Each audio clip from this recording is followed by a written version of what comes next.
What is up everyone, Movie Way, back again with another end of month vlog. This is just me going over all the movies and TV shows that I watched in the month of May 2022, although there are no TV shows in this, it's all just movies. So some of these are on Blu-ray, some of them are at the cinema and some of them are streaming. Got a bit of a mix there. Now I just want to say I am sorry once again for slow uploads this past month. It's been like that for 2 or 3 months now. But I have my wedding this month, which I've been planning with my fiance, and with a newborn. Well, he's 8 months old now, which actually is even harder because he's starting to like crawl everywhere and stuff.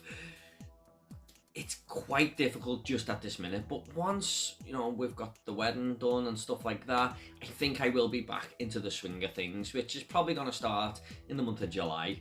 So hopefully I can just get back to uploading regularly, but I do have a few videos planned for the next few weeks, so look out for them. Gonna do top 10 sequels and stuff like that, and I'm thinking about doing some, 5 movies to watch from 2022 and 5 to avoid. That's a video I've got in the works, so just look out for them. But there are some videos coming this month, I promise, just not as frequently as usual.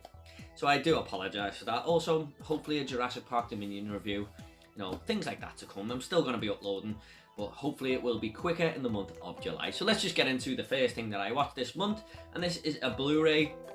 And as you may know, a new version of this film came out in May, and that is Firestarter. Now this is the original from the 80s, starring Drew Barrymore, and it's a Stephen King film I've always wanted to check out. It looked very intriguing to me, this girl who can set things alight with her mind, just by using telekinesis and stuff. And it's basically about this couple who go for this test of this vaccination, and half the people die and half the people live, and the ones who live sort of have these powers, and they have a daughter together, and her power is to set things on fire with their mind, and the government want to get a hold of it and stuff, and they're on the run. It's a really, really good concept that is simple enough and executed really well. The first half of the film is basically these characters on the run. The second half is when the government sort of gets hold of them, and they're trying to manipulate them really to helping them become this weapon, if you like, especially this young girl, what they really are interested in. Thought this had a couple of good villains in Martin Sheen, and the other guy, I can't remember the guy who plays him, but his name is Rainbird. He was such a good villain in this movie, walking around with the eye patch and stuff, pretending to be best friends with Drew Barrymore's character Charlie. I just thought he was a really great character, and this worked a hell of a lot for me. I think I give it 4 out of 5 on Letterboxd. One of the best Stephen King adaptations I've seen. I think there were some scenes in this that were brilliant to watch, especially in the middle of the movie where Charlie, the young girl, just takes a lot of people out who are trying to capture her in this farmhouse. And the third act of the film, the last 20 minutes, should I say, that was really, really great to watch as well. So I thought this was a really good film. I really enjoyed it. I thought at the time, what are they going to do with this sequel to better this? More on that. The sequel, sorry, the reboot. More on that reboot in just a minute. That is Firestarter. I have got the iPad in front of me, guys. That's why I keep looking down, because I can't remember every single movie, and I usually do these in one take. But the next one is another Blu-ray, and this nearly got my older pick of the month. I give a new pick of the month and an older pick of the month, and this one very nearly got it if it wasn't for this other movie, which I'll talk about in a minute. But this film has always intrigued me, and that is Ricky O's Story of Ricky. Now, I remember when I was in my teens, I used to type in the most violentest films ever, the most disturbing films ever, and Ricky O did pop up a few times. Now, you can tell by this cover, there's people's heads getting cut in half and stuff, so you can tell it's going to be a little bit brutal, and it was. This movie is just got blood and gore all over the place. It's basically about this guy called Ricky, goes to this prison set in the future. Now, this is from 1992, this film, and the future in this film is 2001, so it's like, what, 20 years ago now? But you've just got to sort of forget all that. And this prison warden is just crazy, but he's got these 4 henchmen at the corners of the prison. They're like bosses on a video game that Ricky has to take on. It's a very, very strange movie, but it's an absolute masterpiece in its own right for what it does. The way this movie gets everything right on what it's going for. I absolutely love this film. I thought it was brilliant. Very, very crazy, wacky, and very, very unique. I've never seen anything like it in my life, but I absolutely loved every single second of it. I would say it's kind of like a video game movie. If you take Street Fighter, mix it with Mortal Kombat and throw it into a prison, I think this is what you'd get. But this film, it just has to be seen to be believed. I can't really describe it to a T. You just have to see it for yourself. But I am dying to watch this again. I just absolutely loved it. I did give it 4 on Letterboxd, but I think I should have given it 4.5 looking back. But I'm very, very happy to own this. It's just a brilliant, brilliant film. I definitely check it out if you want something a little bit different. Next up is a cinema release, the first one of the month, and that is Doctor Strange in the Multiverse of Madness, the next Marvel movie that everyone was looking forward to since, I think it was the next one, since Spider-Man No Way Home. They had a lot to live up to there. This is basically going into the old, open up multiverses and stuff, like No Way Home. Sort of teased us there. And I must admit, for a film called Doctor Strange in the Multiverse of Madness, I did feel a little bit, I wouldn't say let down, but underwhelmed, if you like. I just thought it could have done a little bit more with that title. It doesn't really go into too many exciting parts of the universe, if you like. But what I will say is, you can tell Sam Raimi directed this. He's got his fingerprints all over it, and what he does with his parts that he sort of finger stamps, he does really well. There's like horror elements to this movie which we haven't really seen in the multiverse before, and I thought they worked really well. There's like a slasher moment in the middle of the film that I just thought was awesome, a bit too heavy for kids, if you like. And I thought Elizabeth Olsen gave a fantastic performance as Wanda, once again, Scarlet Witch, if you like. So I did enjoy this movie. It's not one of my favourite Marvel films by any stretch, but I think on rewatch I will get a little bit more out of this because I know what to expect. There's some okay cameos, but nothing mind-blowing. But overall, not a bad Marvel movie. My biggest problem with it is I'm not the biggest fan of this character of Doctor Strange, which didn't really help it. But it does have one of the best moments in the MCU that I've ever seen put on screen, when they are jumping between these different universes and one of them's animated and stuff. I was just looking at it going, wow, that looks amazing. So yeah, for that part alone, I mean, that was something very, very special. But it's not a bad movie. I've got a full review for this if you want to check it out down below.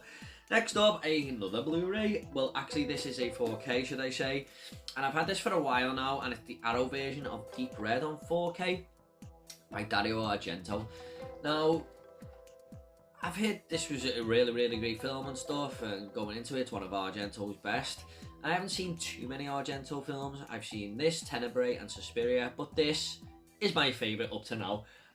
Really, really great mystery movie, mystic crime, thriller film with a bit of horror in there. And I just really like these whodunit films, especially when you don't guess the ending, which I thought I had, but I didn't. But there's some really, really great directing in here. You can tell it's a giallo film. I mean, this is the most giallo of all giallo movies. If you go and type it in on Google, everything that a giallo should contain is in this film. But I really, really did enjoy Argento's directing. Like I just said, there's some great characters in here. Really thought it worked well with the main character and this news reporter trying to uncover who's going around doing these killings.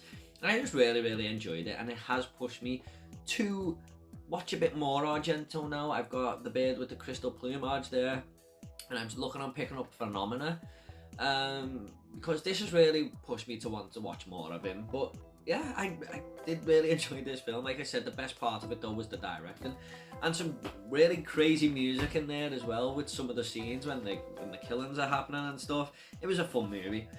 Next up, we have a double pack, and I did watch both of these, one after another in 2 nights, and that is Under Siege and Under Siege 2 Dark Territory. Now, a lot of people do say the first one is the best. I would just say they're both on par. They both do well what they're going for. One of them is basically Die Hard on a ship, and the other one is basically Die Hard on a train with Steven Seagal instead of Bruce Willis. There was lots of actors in here popping up that are very, very famous or have become famous. You've got Tommy Lee Jones in there. There was some of the bad guys as well, like that guy off Pulp Fiction, Zed. He's just a bad guy in everything, isn't he? The Mask, Pulp Fiction, this. I've never seen him play a good guy, But I had fun with these movies. I haven't seen too many Steven Seagal films, to be honest. Excuse me. But this has pushed me a little bit to want to watch Hard to Kill and Nico and stuff like that. A lot of people recommending those. So I'll try and grab them at some point. But just fun action movies, to be honest. You know, they do well what they go for. They know they're not masterpieces and stuff, but they were fun enough. And I really do like movies set on trains. I think if I was going to pick one, I think I just might be pushed to like number 2 a little bit better. The bad guy in that was insane as well. He was just blowing parts of countries up and stuff. Fun. But yeah, Under Siege 1 and 2, glad to own these. Big shout out to Jim Millership, who pointed this out, that a great deal online. You know, I got this for like £4 or something. So Jim Jam Movies, his YouTube link will be down below if you want to check his channel out. Thank you so much, James. Next up we have a 2022 film called The Bad Guys. Now this is an animated children's movie, but it definitely could work for adults as well, because I had such a fun time with this. This is basically about these 5 characters who are prejudged to be bad animals, if you like. So you've got a snake in there, you've got a wolf, you've got a spider. You know, they're all coming together, and because they're bad guys and people think they're bad guys anyway, they just decide to rob banks and do all these heists because they think, we've got nothing to lose, everyone's going to think we're always bad, so why not? And halfway through the film, this Fox character does a good deed for someone and it fills his heart with joy, and he sort of wants to become a good person, if you like, and it's about him trying to persuade the rest of the team to do so, but they're so infatuated with robbing banks and robbing these stores and stuff like that and committing these heists. But it was just full of great characters. Really, really fun movie. The snake was by far the greatest thing about this movie. I just really thought he was great. Yeah, a really fun character. But the third act, it does go a little bit over the top and really do cater to the children's part of it, where it was very much streamlined and in the balance for kids and adults. I just thought the third act went a little bit too far and a little bit out the window there, but it was still fun enough. I just enjoyed the first hour a little bit more. Overall, a fun movie and a good addition to 2022's movie rota, if you like. So yeah, that is The Bad Guys. Next up we had not such a good 2022 movie, and that is Firestarter, the remake, the one I just talked about before. They've done a reboot to this, and I've got a full review for this down below, along with Doctor Strange, if you want to see it. But yeah, one of the worst films of the year. I'm not against remakes or reboots, but at the end of this, I was just kind of thinking, what was the point? It didn't do anything better that the original did. The original took its time and told the story really well. This one felt very rushed. It just got the whole part where they're getting vaccinations at the start and the couple are meeting together, that was just put in the background and the credits. And I must admit, if I was a newcomer to this and I hadn't seen the original, I'd be kind of lost thinking what was happening. I don't think it explained the story very well. The young girl, she done really well actually in the movie, but overall I just thought this was a pretty bad film. Yeah. It was bored me to tears, nothing really happened, and there was just no need for it. But if you want to check my full review out, that will be down below. Next up we have another Blu-ray here, and that is Easy A. Now I am a bit of a sucker for these high school comedies, if you like, chick flicks if you like, and this is basically about Emma Stone, who gets a little bit famous because everyone thinks she slept with someone, and she sort of plays to that and carries it on, if you like, and she's getting really, really popular in school after no one really knowing who she is. Don't want to say too more than that, but it sort of goes down a dark path for her, and I just thought Emma Stone was great in this. You can really see the talent shining through. I think this is a 2010 movie or something. I can't... 2010. But you can just see her talent oozing out of this, even though it's just a very simple chick flick, romantic comedy, high school comedy. She really puts all her effort in and she just shines in this movie so well. Definitely one of my favourite performances by her. I thought this was a really, really fun movie, really funny at times, and I definitely worth checking it out. It just flies by, over 19 minutes, and a very, very easy movie to watch. I had such a fun time with Easy E, got to own that one. Next up we have Studio 666 starring the Foo Fighters. I thought this movie looked really fun from the trailers and stuff like that, and it was in places, but it's definitely 20 minutes too long. I mean, the movie doesn't know when to end, but basically the Foo Fighters move into this like haunted studio, if you like. It's like a big house, but this popular band played music there and made their best album, but something bad did happen to them, and they feel this presence of the music coming out really well in them, and I think this is the best place to play because the sound around the house really just works for them.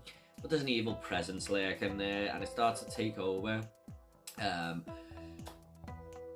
forgot the Foo Fighters main singer's name now. I'm really sorry, I'll put it on the screen right there. But it starts to really possess him, and it's okay. He's a very unlikable character in it though once he gets possessed by this entity and stuff. He's shouting at all the band and stuff like that. It's a horror comedy that works well in places and not so well in other places. There's some really gory kills and stuff like that that are kind of fun to watch. But overall, it's a very average film. I think I give it 3 out of 5 on Letterboxd. Nothing to write home about. It's okay, it's watchable. But like I said, the last 20 minutes does drag a little bit there.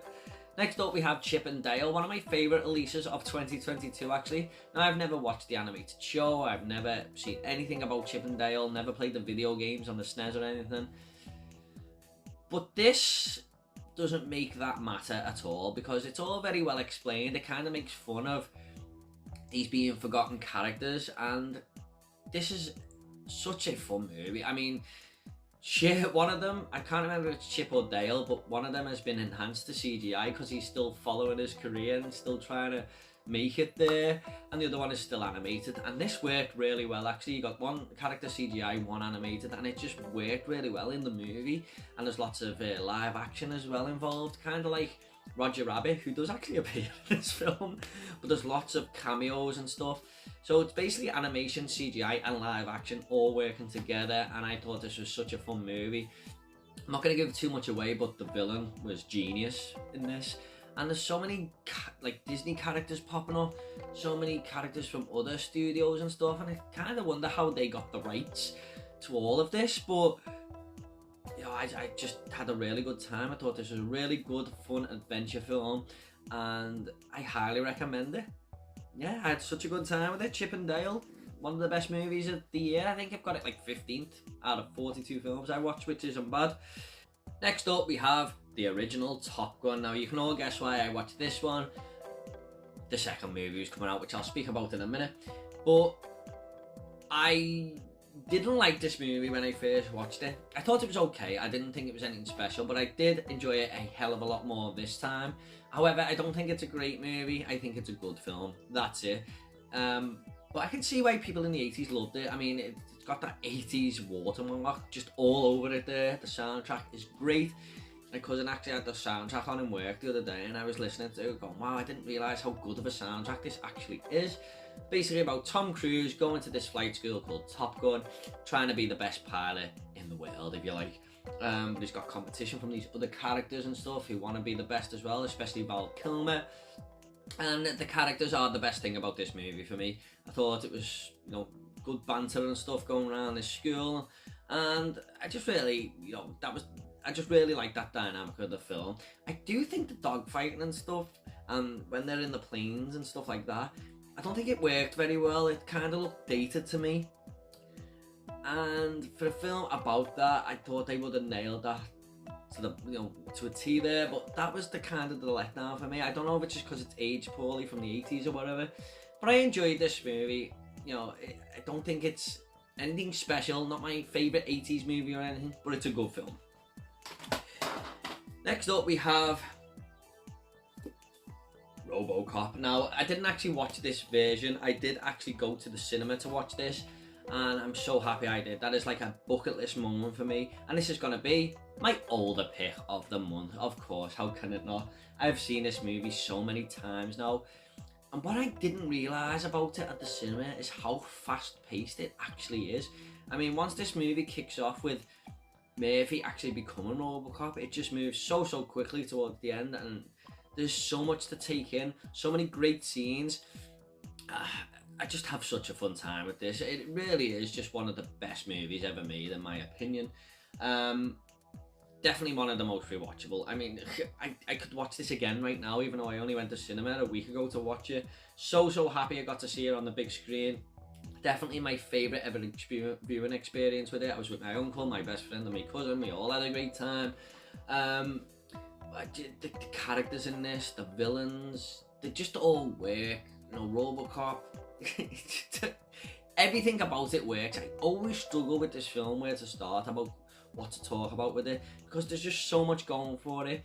I don't understand how you cannot have a good time with this, because I just think it's an absolutely fantastic movie, and I will review this on the channel one day when I'm ready. When I think I've got it down to a T, I will review it, but I just want to hold off a little bit there. I'm kind of scared to review this. But I'm just, yeah, what can I say? My favourite movie of all time. Not my best, but my personal favourite. One that I rewatch over and over and over again. Next up is a 2022 release called Gold, starring Zac Efron. Now, this is on Amazon Prime, I believe. I think this was released in the US and stuff at the start of the year, one of the first movies to come out. But this is on Amazon Prime now, and this is basically a good concept, actually. Zac Efron, set in this post-apocalyptic near future, has to get from one end of the country to the other because he wants to go and work on this place to start a new future, because everything is just gone to shit, and he pays this guy to take him there. And when the car breaks down, which is Zac Efron's fault actually, they end up by this big golden nugget that they find in the ground, but they can't get it out because it's that big, and they're in like this desert location. The sun is beaming down. I think it's on Australia actually, yes it is, and one of them has to go and get this excavator, which is a 2-day drive there and a 2-day drive back, and one of them has to mine the gold. So Zac Efron decides to mine the gold, while this other guy who knows this other guy who has an excavator sets out on this journey to go and get it. And it's basically all about trust. Zac Efron is starting to struggle there in the heat. He's running out of water and food and stuff, and there's these dogs lurking around who just want to eat him, these wild dogs, and just want to attack him and eat him for food and stuff. So he starts to think that trust might have gone out the window here. He doesn't know if this guy's going to come back, and he doesn't quite know what to do. Now, I won't go into any more of that, but it is a really good concept. I think it could have been executed a little bit better. I thought the start of the movie and the end of the movie were great. In the middle, it does somehow bog down a little bit there though. I mean, it doesn't quite... I mean, what else can you do in a desert setting? It just... The bookends of the film are the best parts, but it's not bad. It's not bad. I mean, I think I give it 3 out of 5. Not a bad movie at all. Worth checking out. Next up is going to be my new release of the month, Top Gun Maverick. Wow, what an experience this was. I absolutely loved this movie. Now, I've got a full review for this down below as well, if you want to check that out, with Firestarter and Doctor Strange. But yeah, I mean, I wasn't expecting too much, because again, I just thought Top Gun was a good movie, but this is a sequel that betters it in every single way possible. I mean, even the dogfighting, which I was talking about in the first film, which was a bit of a letdown for me, it's just perfected here. In fact, it's probably the best part of this movie, but it's also got the great characters in there. Very simple story that's executed so well, with little attached plots going on there, because Goose's son is in this movie. And it's sort of got a little bit of a grudge with Tom Cruise there. But this movie was just brilliant. I've got it second in my top 2022 movies of the year. I did put it third, but then I switched it with The Northman, because the more I think about this, the better I realise of a film it was. I would go and see this again tomorrow. I just adored this movie. I thought it was absolutely fantastic. And for someone who didn't really used to like Tom Cruise when I was younger, he is one of the best actors out there now, I think. He changed my mind when I watched the last 2 Mission Impossible films, but this might be his best movie in my opinion. It's that good. I mean, definitely check it out while you can. If not, pick it up on 4K or whatever. This movie is brilliant. I absolutely highly highly recommend Top Gun Maverick. But like I said, full thoughts down below if you want to check them out. Next up is another 2022 movie, and this must be the 3-star. If the 3-star movies were all a level, this would be the final boss, because every single person I see on Letterboxd has given this 3 stars, and that is The Lost City with Zac Efron once again. And sorry, it's not Zac Efron, it's Channing Tatum. Forgive me, Channing Tatum and Sandra Bullock. And basically, she is a writer, this adventure writer, and then she goes on her own adventure really to find something that her late husband might have known about. They've got Daniel Radcliffe in there as the villain. He was really fun in this movie, I thought. It's basically a sit back and just relax popcorn flick. It knows that it's a 3-star movie if you like, but there's a lot of fun to be had. I thought Brad Pitt's character in this was excellent, and there's a moment in this film that I didn't quite see coming, so look out for that. But overall, an enjoyable experience. Didn't love it, definitely didn't hate it. It's a fun time. Next up is a 2022 film that is one of my worst of the year once again, and that is The Cellar, starring Alicia Cuthbert, who you will know as Jack Bauer's daughter from 24, and I haven't seen her in nothing since then, and she is about 48 or something here. I mean, she was in her early 30s in that, I think, and it's just weird to see, you know, what you see an actor for so long in a series you love, and then you see her again 20 years later. I don't think I wouldn't say she's aged or anything like that. I mean, well, she has obviously, but she looks good for an age and stuff. But it was just weird to see her like 20 years apart there. I haven't seen her in anything else, and she was definitely the best part of this film. This is basically a haunted house movie, your typical one where the kids don't want to move there, then the doors start slamming on their own and opening, and things start happening in the house. But this movie was so boring. I mean, it was one of the most boring films I think I've ever seen, never mind from 2022. It did have a couple of good ideas. Some of them executed well, some of them executed very, very poorly. But it was just so boring. It was. I mean, I was bored to tears. It was a 90-minute film that dragged. It seemed like 2 hours at least. And the child actor, Alicia Cuthbert's daughter, was dreadful. In fact, the other 2 actors are husband and son were as well, but the daughter was definitely the worst. But Alicia Cuthbert does somehow drag this movie over the finish line. I did give it 2 out of 5 on Letterboxd. I don't think it was scary at all. And one to forget. I mean, next week I probably will totally blank it out. I mean, I probably won't remember much about it at all. Overall, just a boring movie. So sometimes boring can be worse than bad movie. At least on bad movies, there's things to point out and laugh at. Here it was just a slog to get through, and a bad original shudder movie. Yeah, so there you go. Next up we have Paddington. Now, everyone always says Paddington 2 is one of the best sequels ever, and I hadn't seen either of these movies, so I wanted to check Paddington out, which no one really talks about. It's always Paddington 2, but I must admit I had a really fun time with this. This is basically about a young bear from Peru, and his dream is to go and live in London, and something happens where he lives in Peru, so he has to go there, and he finds this family called the Browns who take him in, and the father isn't too keen on it, but the rest of the family want to help him. And I just think it's funny the way this bear's walking around London, and then no one bats an eyelid. They're all just like, oh, hello bear, you know, and carry on with their day. But Paddington is such a great character. I thought he was voiced so well. I forgot the guy who does it, I'm really, really sorry. But this is a really well-directed British film with lots of great British humour in there. A story that is just so heartwarming. And a half-decent villain, I suppose, from Nicole Kidman. Probably the weakest part of the film, to be honest. She was okay, but she was a little bit too comic booky for my liking. But this is definitely balanced between children's movie and adults. Both can enjoy this. And I just thought I had a really fun time with it. I really did. And it's about basically Paddington trying to adjust to London life. Then I watched Paddington 2. Yes. Could have got older pick of the month if it weren't for RoboCop and Ricky O. It was up there in the conversation. One of my favourite first time watches of the month, put it that way.